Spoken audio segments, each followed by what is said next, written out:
Arknights is a game that begins with you waking up from a peaceful and tranquil slumber, only to find yourself inside Reactor 4 of the Chernobyl nuclear power plant during the Clear Sky War of 2014. Immediately, you are thrown into the fray and forced in front of armed insurrectionists, a meteor shower, and a level 10 wizard. You don the hood of the one and only Dr. John Arknights, an amnesiastic tech enjoyer with the duty to navigate atop your mortal engine-ass looking hospital, Rhodes Island, the world of Terra, a land full of pride, prejudice, and Lovecraftian horrors in an effort to rid its population of an incurable and lethal super cancer that you, by the way, are the cause of. Good job, Big Pharma. From a gameplay perspective, Arknights is a tower defense game, but is by genre definition a gacha game.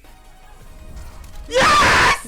Yes! And has been the best in the market since its release. This has been backed up by multiple studies, surveys, and questionnaires based on me and my fucking opinion.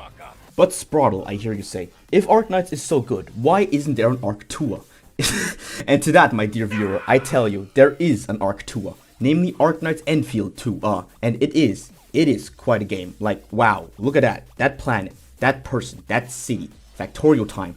One Republic? Why not two? Wow, Spraddle, I hear you say again, that's amazing. When is this incredible game coming out? And to that, I say, never. No, wait, January 22nd.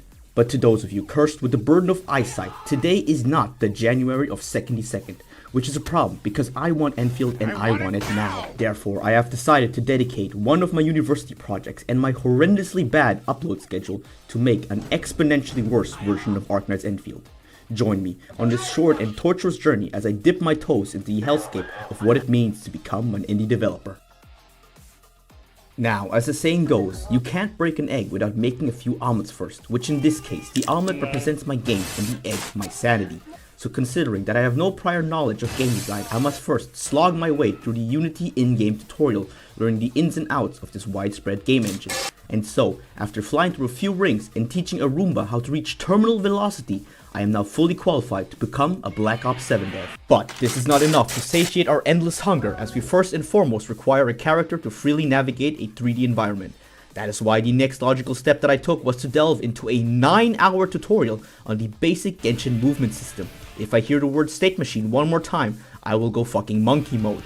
But after much trial, tribulation, and creating enough folders to rival the Adeptus Administratum, I finally had a working character that can stand on his own 2 feet, walk, dash, and jump, which puts me ahead of Stephen Hawking, and more importantly, lays the foundation of what is to come. Now, you can't call something a fan game without ripping off the creative style of the source material and calling it our own. And so, our next step will be to put the Ark into Raiders, and add our first Arknights-based character into the game. Here, we run into a slight hurdle. Those still trapped with the plague of having eyes can easily tell that Arknights is a 2D game, which means there aren't any 3D models, and Hypergryph cannot give the high-poly, beat-slapping, and skull-crushing thighs of their characters out for free like some other games. Except they do have 3D models in stunning capacity and rendered beauty, but are just being too greedy to hand them out. That's why I have to turn to the Arknights community for help. It is important to note here that the community is split into 2 parts, EN and CN. The EN community itself is made of 2 types of people, guide makers and gooners. So decent models for the likes of Blender and Unity are few and far between. So we turn to the CN side for help, and luckily the people of the Hubei province have delivered, granting us a plethora of well-made models and characters, with some even being granted the official status by the Hyperlords themselves. And so, with this much selection at our fingertips, I have decided to use this gummy model I found on Sketchfab.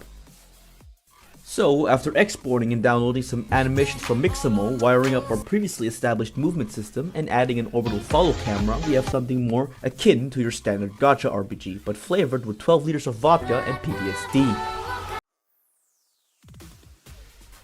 Now, every story needs a setting, and ours is set like many in Wyoming. I mean the Moon of Terra, in particular, that one.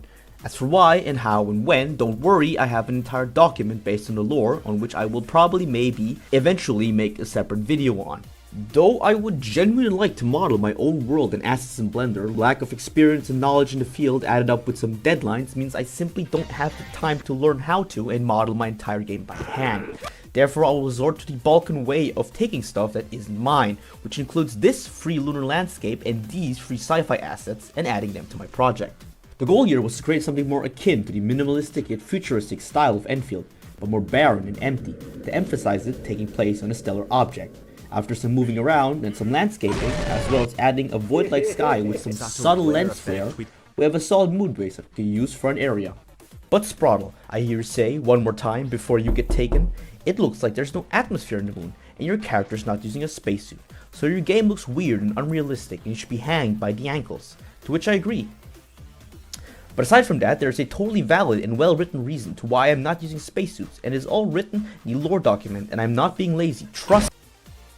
Now, on to the most essential part of every AAA gacha game, the one aspect that truly elevates it from its rivals and competitors and cements it amongst the greatest, the violence. So to realize our dreams of inflicting blunt force trauma, we need a victim. To this, we can use this very humanoid-looking figure that we have found on Mixamo and give it the animations of something worth beating up. And after pouring over another series of tutorials and guides, creating even more folders, and adding some state machines, we are now able to grant our mute creature with the ability to know your location, reach your personal space, and hurt you. Of course, violence is a two-way transaction, so we will have to give the player the means to return the favor. And with that, we have our first gameplay loop of primate-esque warfare to firmly cement our progress. Now this chapter won't have much content to go about considering I am making a gacha-inspired RPG, while the UI of your standard gacha game is enough to give a jet fighter pilot an aneurysm, meaning 90% of these buttons are for functions that don't even remotely exist in my project. Therefore, some health bars and these two placeholders for ability and character wheels that I copied from the Endfield demo are all that I have and need for now. In reference to our eggs and almond metaphor, all of our ingredients are now in the pan and thoroughly sizzling. Now what we have to do is add a sufficient blend of seasoning to flavor our project, and we'll do this by adding a particle collection. At least that's what I would have loved to have done, but complications arose in the form of my fucking graphics card dying on me during recording, which blew my already tight deadline completely out of the water. That is why, just like the British Empire, despite having the entire spice trade at my disposal, I am only able to add salt to my dish. This takes the form of standard combat feedback with hits. Rest in peace my graphics card, shame it couldn't hold on for at least another week. Now in order to enjoy this game, not only with your retinas but also your ear canals, I next moved on to the meticulous art of sound design. Starting off with the standard game sounds like footsteps and combat noises, I moved to the ambience, and true to the nature of the environment, I chose an equally fitting track to give you the authentic feeling of not belonging there. In regards to our featureless and soulless character that we have fittingly named a blank, we have given him some charming and very characteristic voice lines.